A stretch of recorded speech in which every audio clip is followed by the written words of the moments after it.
Ar kada nors bandei užduoti savo klausimą? Koks yra Dievas?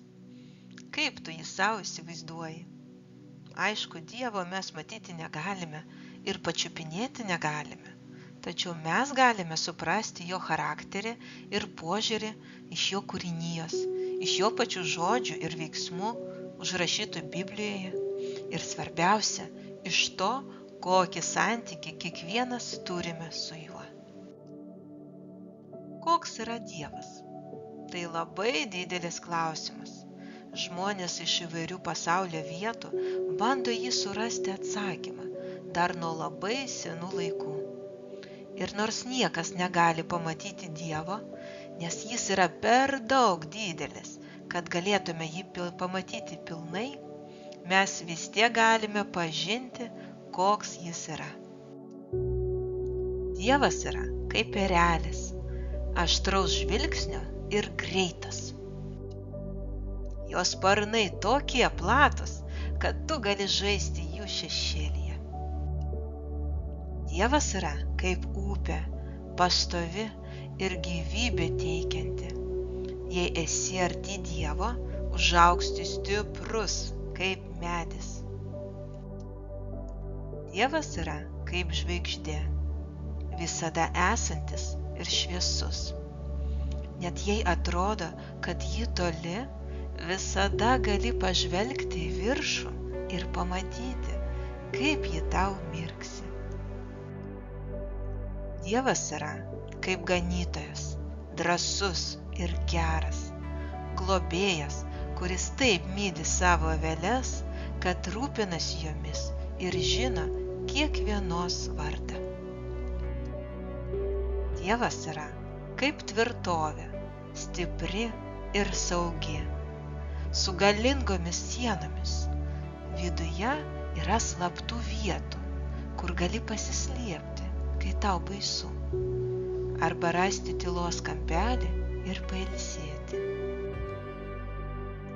Dievas yra kaip sodininkas, kantrus ir rūpestingas. Jis sodina, laisto, ravėja ir tręšia žemę, kol visos sėklos užauga ir duoda vaisių.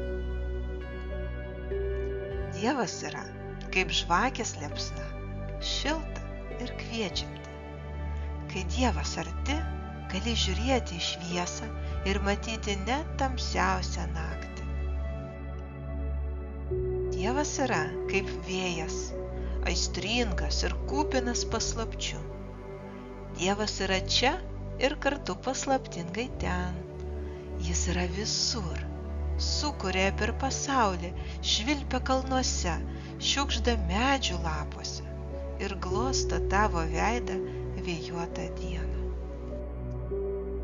Dievas yra kaip menininkas, kūrybingas ir nenuspėjamas, visuomet kuriantis ir perkuriantis viską, kas nuostabu ir nauja.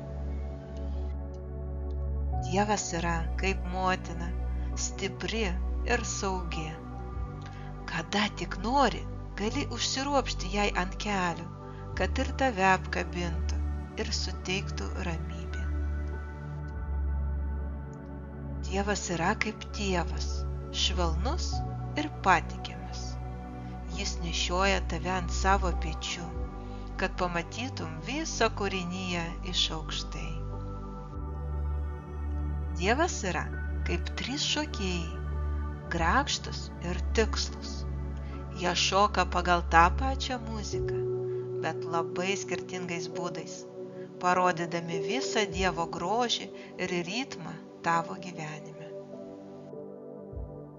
Dievas yra kaip vaivorykštė, ryški ir spalvinga.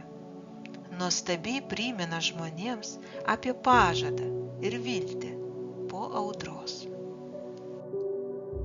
Dievas yra kaip geriausias draugas, ištikimas ir tikras, artimesnis tau nei broliai ar seserys. Taigi, visos šios Dievo savybės rodo mums, jog jis yra geras. Dievas yra atleidžiantis, lėtas supykti, greitas džiaugtis. Dievas džiaugiasi, kai sakai tiesą ir liūdi, kai vyksta neteisybė. Jis yra tavo globėjas, jis patikimas, jis tavo draugas, kai jautiesi vienas.